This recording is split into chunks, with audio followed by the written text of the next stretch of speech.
Hello guys, now in this video we will discuss the topic that is called eating disorder. Okay, eating disorder में से भी इस बार 8 में question आया था, ठीक है। इस बार साइकियाट्रिक में से बहुत क्वेश्चन आए थे, तो इसलिए हमने अच्छे से हर टॉपिक कवर कर लेना, ठीक है। Eating disorder.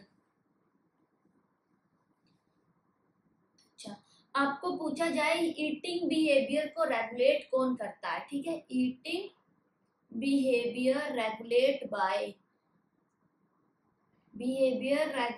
By that is called hypothalamus, ठीक है। ये याद रखना, कौन रेगुलेट करता है, हमारा हाइपोथैलेमस। उसमें भी आपसे पूछा जाए कि एक्टिवेट कौन करेगा और सेटिस्फाइड कौन करेगा हंगर को, ठीक है।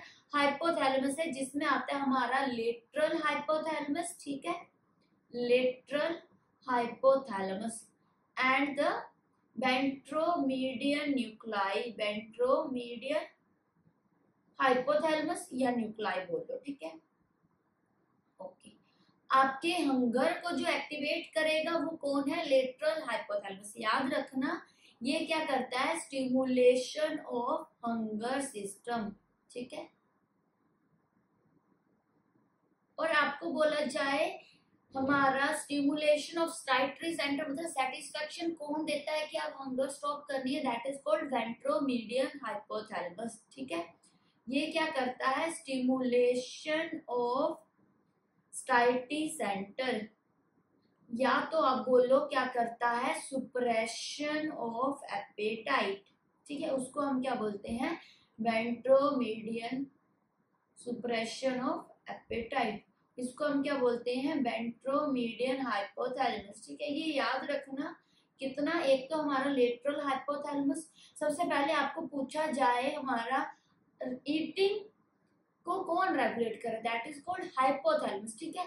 उसके बाद आपको पूछा जाए कि हमारा स्टिमुलेट कौन करता है हंगर सिस्टम को, that is called lateral hypothalamus. और सेटिस्फाइड कौन करता है, ये सुप्रेस कौन करता है हंगर को, दैट इज कॉल्ड वेंट्रोमीडियन हाइपोथैलेमस, ठीक है। ईटिंग डिसऑर्डर का मतलब क्या है, that is Altered perception of body weight, ठीक है, या बॉडी साइज की। हम क्या कर रहे हैं, हमारी परसेप्शन है कि हम बहुत मोटे हैं, हमारा वेट बहुत ज्यादा है, बट नॉर्मली क्या है, वो नॉर्मल है, ठीक है, बट हमारी मिस परसेप्शन है, उसको हम क्या बोलेंगे, ईटिंग डिसऑर्डर। क्योंकि तभी तो हम क्या करेंगे, ईटिंग रेस्ट्रिक्शंस करेंगे या फिर ज्यादा खाएंगे तो उसको भी निकालेंगे, है ना। वही सब क्या है, ईटिंग डिसऑर्डर।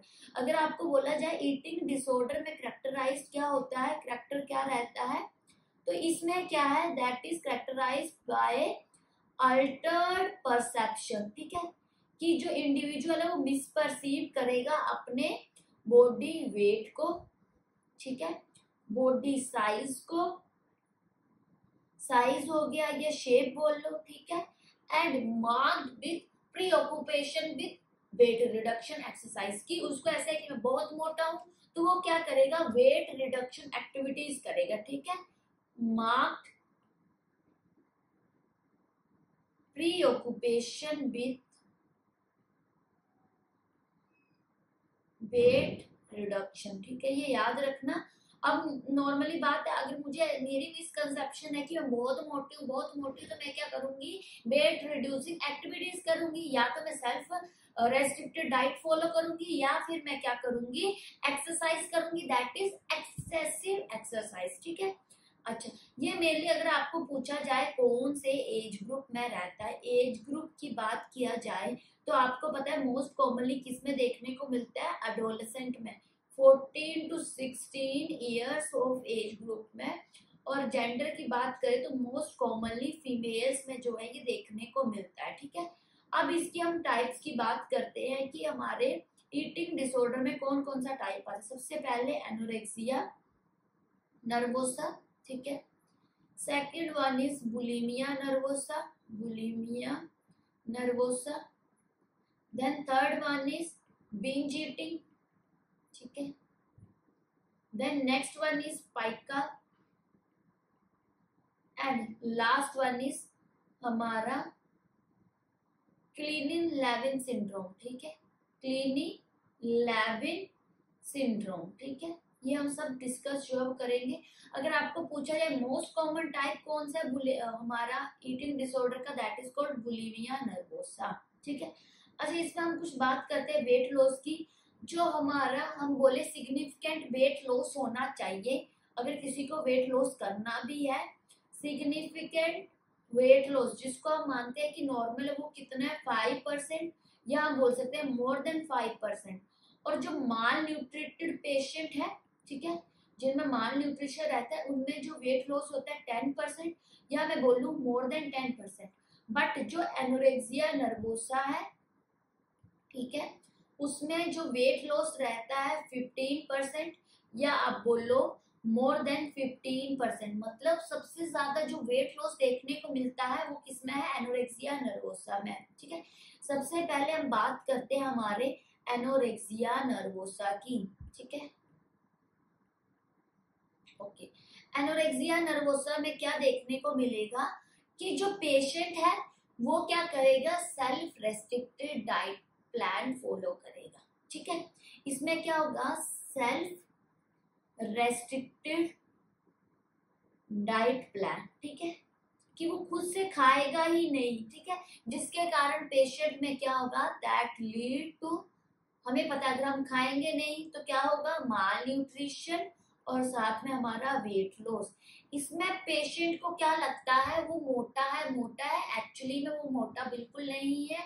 वो क्या करता है, बिल्कुल ही नहीं खाएगा, ठीक है, समझा के, वो बिल्कुल ही नहीं खाएगा, उसको हम क्या बोलते हैं, एनोरेक्सिया नर्वोसा।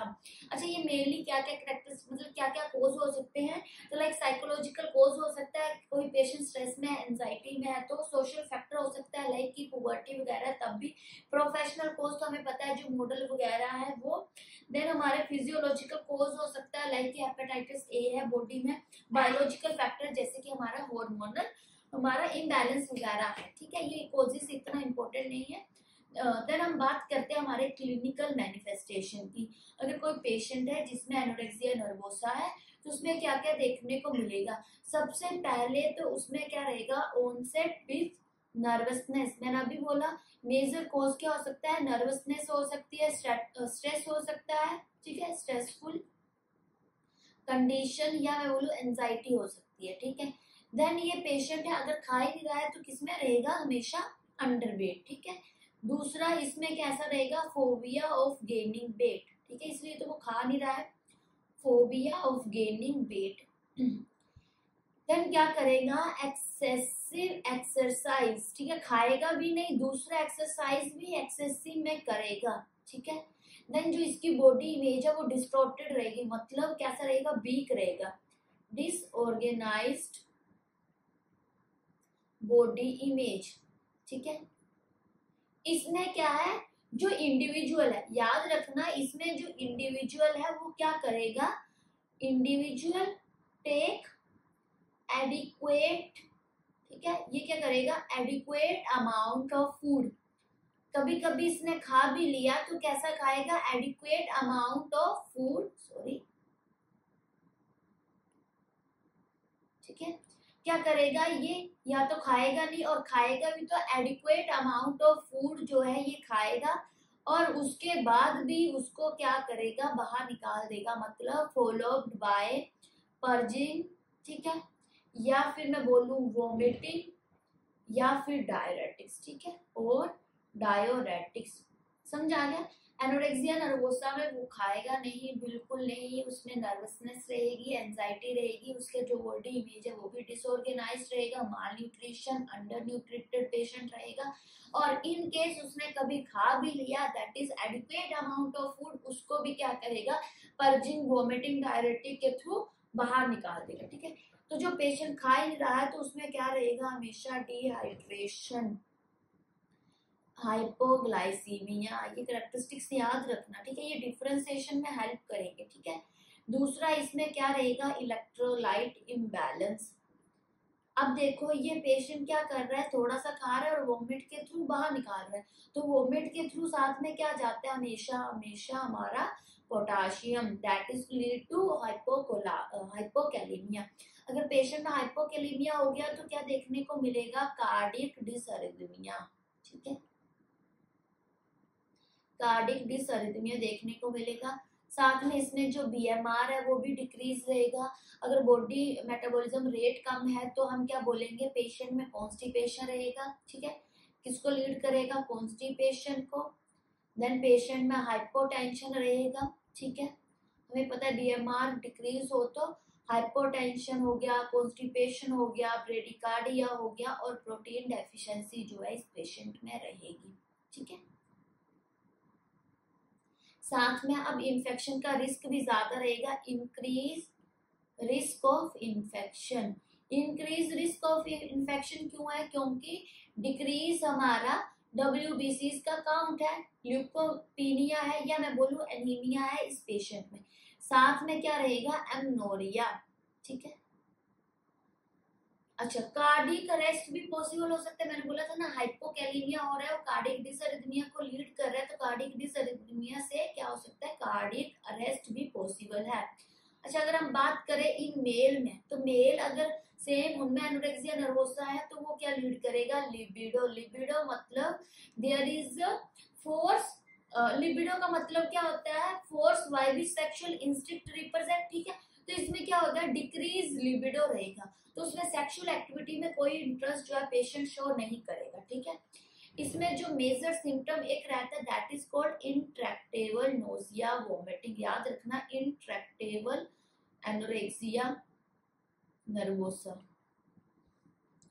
अगर intractable nausea sorry anorexia nervosa, इसका मतलब क्या है, electro imbalance, electro light imbalance. आपको पूछा जाए that is called intractable anorexia nervosa, तो आपको समझ आ जाना चाहिए वो क्या बात कर रहा है। There is a electrolyte imbalance related to anorexia nervosa. ठीक है, क्योंकि वो खा नहीं रहा है, खा रहा है तो निकाल रहा है, तो क्या है, इलेक्ट्रोलाइट इम्बैलेंस हो रहा है, सॉरी, जिसके कारण क्या हो रहा है, लीडिंग टू कार्डियोवैस्कुलर डिजीजेस। ठीक है, ये कार्डियोवैस्कुलर सिंड्रोम। ठीक है, अच्छा इसमें एक कंडीशन याद रखना, एक होता है हमारा सीटोफोबिया। ठीक है, सीटोफोबिया या फिर बोलो सीटियोफोबिया या फिर आप बोलो सीबोफोबिया। ठीक है, ये सारी ही टर्म सेम है, इसका मतलब क्या है, फोबिया इन एनोरेक्सिया नर्वोसा, कि पेशेंट को फोबिया रहेगा कि कहीं वो वेट गेन ना कर ले, एनोरेक्सिया नर्वोसा। ठीक है, ये याद रखना। अच्छा इसमें मेन क्वेश्चन आएगा, आपको पूछेंगे मैनेजमेंट क्या करोगे तुम, अगर एक पेशेंट है उसमें एनोरेक्सिया नर्वोसा प्रेजेंट है तो आपकी मैनेजमेंट क्या रहेगी। सबसे पहले क्या करना है, correct electrolyte imbalance. First priority is electrolyte जो इम्बैलेंस हुआ है उसको क्या करना है, करेक्ट करना है। दूसरा प्रिवेंट करना है चांसेस ऑफ इन्फेक्शन को, prevent chances of infection. Then है सिटिंग अप, हमने क्या करना है, sitting up strict diet plan बनाना है। ठीक है, स्ट्रिक्ट डाइट प्लान जो है वो पेशेंट के लिए बनाना है। दूसरा पेशेंट को बोलना है कि उसने एक्सेसिव एक्सरसाइज नहीं करनी है। ठीक है, क्या करना है, stop the patient from carrying out excessive physical exercise. ठीक है, समझ आ गया। ठीक है, अच्छा और साथ में उसको बोलना है कि अगर तुम्हें करनी भी एक्सरसाइज तो नॉर्मल वॉकिंग वगैरह कर सकते हैं। ठीक है, बट एक्सेसिव एक्सरसाइज नहीं करनी। अच्छा हमें कैसे पता चलेगा, अगर मैं बोलूं मुझे इफेक्टिवनेस जो है वो चेक करनी है, तो इफेक्टिवनेस हम कैसे चेक कर सकते हैं, वेट मॉनिटरिंग से।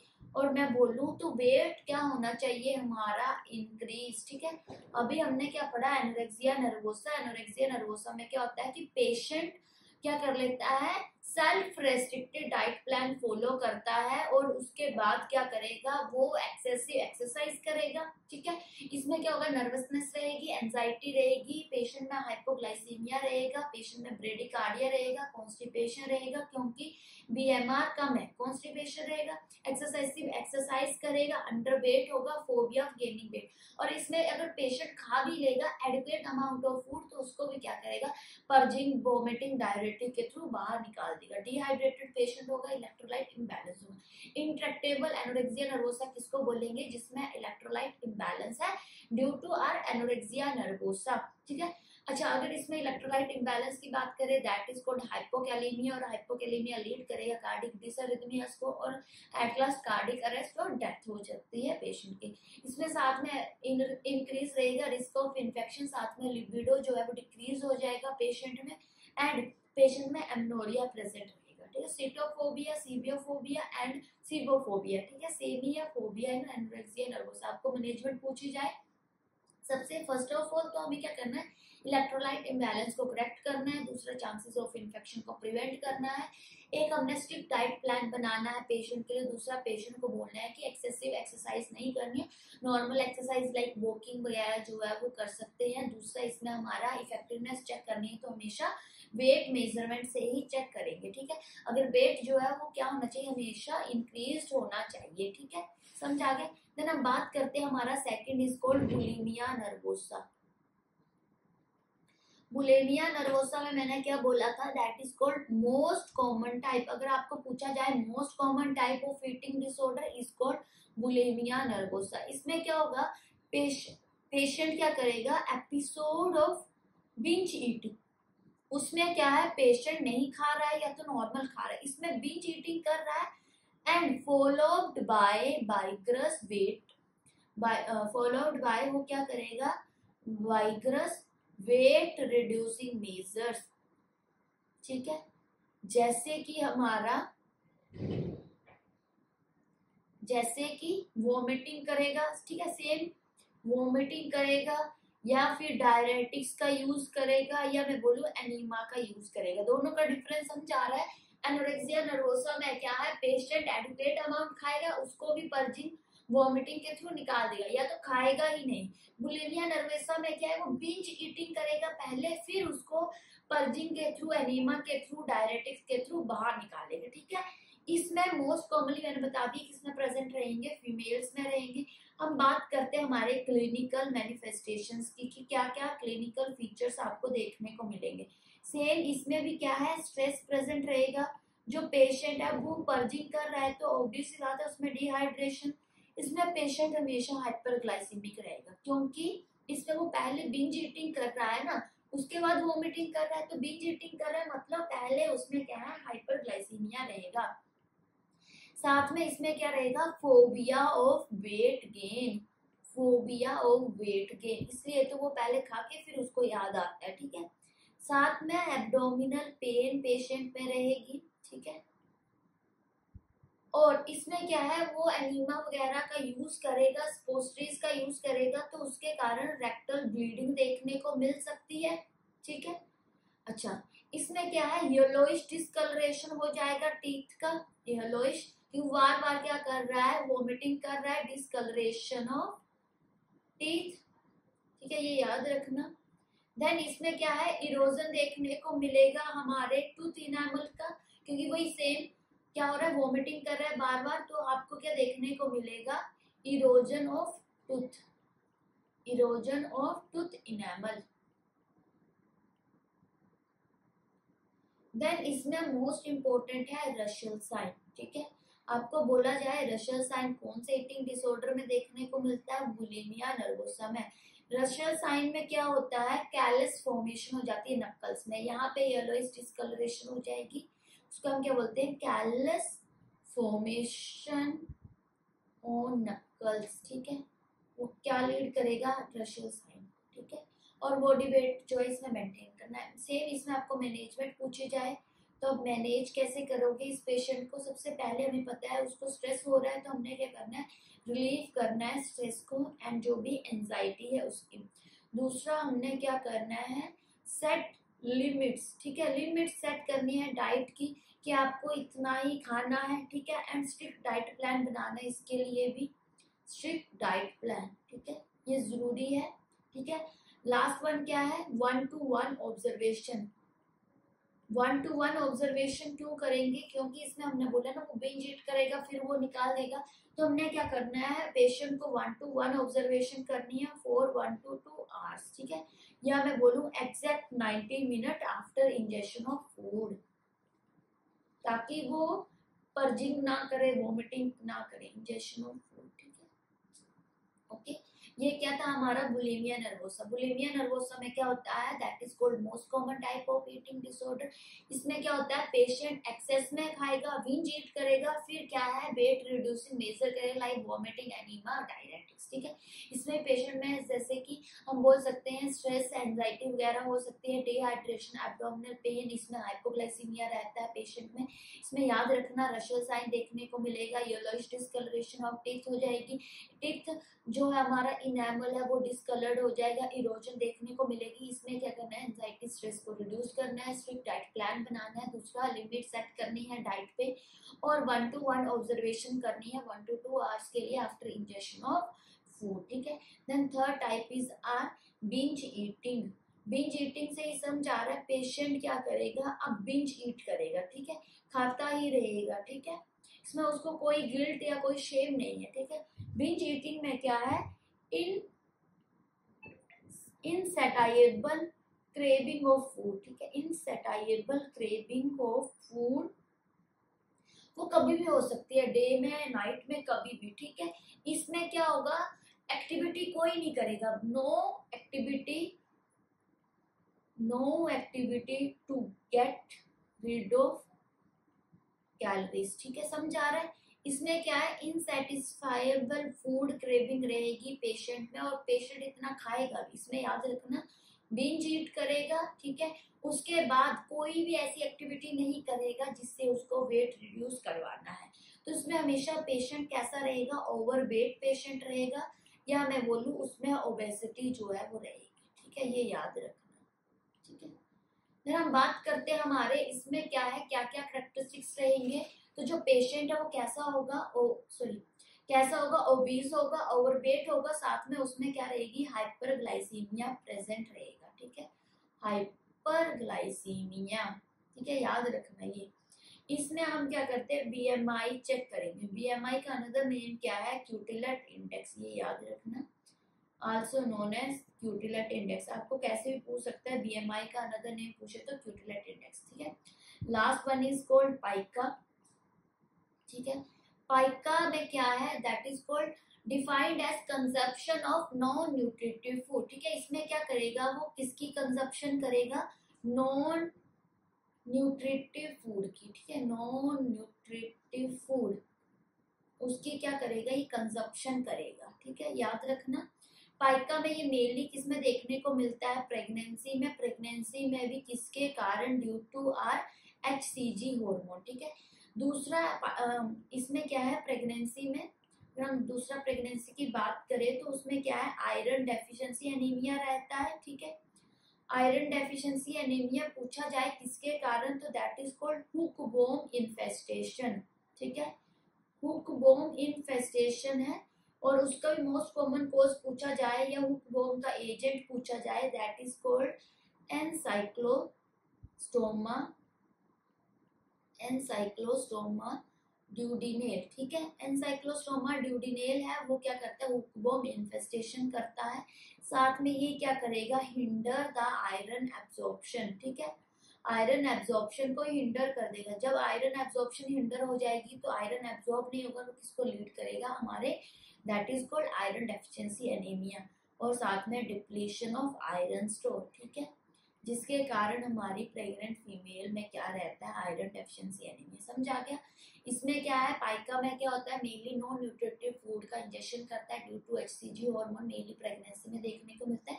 साथ में प्रेगनेंसी में क्या देखने को मिलता है, हम बात करें तो हमारा iron deficiency anaemia because of hookworm infestation. ठीक है, हुकवॉर्म इन्फेस्टेशन का एजेंट पूछा जाए, that is called ancylostoma duodenale. ठीक है, ये क्या करता है, एब्जॉर्प्शन ऑफ आयरन को हिंडर कर देगा, जिसके कारण डिप्लीशन होगा आयरन स्टोर का, that lead to iron deficiency anaemia. Last one is called Kleine Levin syndrome. ठीक है, कैलिन लेविन सिंड्रोम में क्या है, हम बात करें also known as Kleine Levin syndrome को हम किस नाम से जानते हैं, स्लीपिंग ब्यूटी। ठीक है, स्लीपिंग ब्यूटी सिंड्रोम। क्यों, क्योंकि इसमें वो एक्सेस में सोएगा। ठीक है, या फिर मैं बोलूं फैमिलियल हैबिटेशन। फैमिलियर हैबिरेशन सिंड्रोम, ठीक है। इसमें मेजरली आपके 3 सिम्टम्स जो है वो रहेंगे, ठीक है। याद रखना 3 सिम्टम्स जो है वो इसमें प्रेजेंट रहेंगे। कौन कौन से वो 3 सिम्टम होंगे? एक तो पेशेंट क्या करेगा, ज्यादा सोएगा, हाइपरसोमनिया। दूसरा, पेशेंट में हाइपर सेक्सुअलिटी, ठीक है, हाइपर सेक्सुअलिटी एंड हाइपरफेजिया। तीनों सिम्टम्स प्रेजेंट रहेंगे। वो खाएगा ज्यादा, वो सोएगा ज्यादा और सेक्सुअल एक्टिविटी भी ज्यादा करेगा, ठीक है।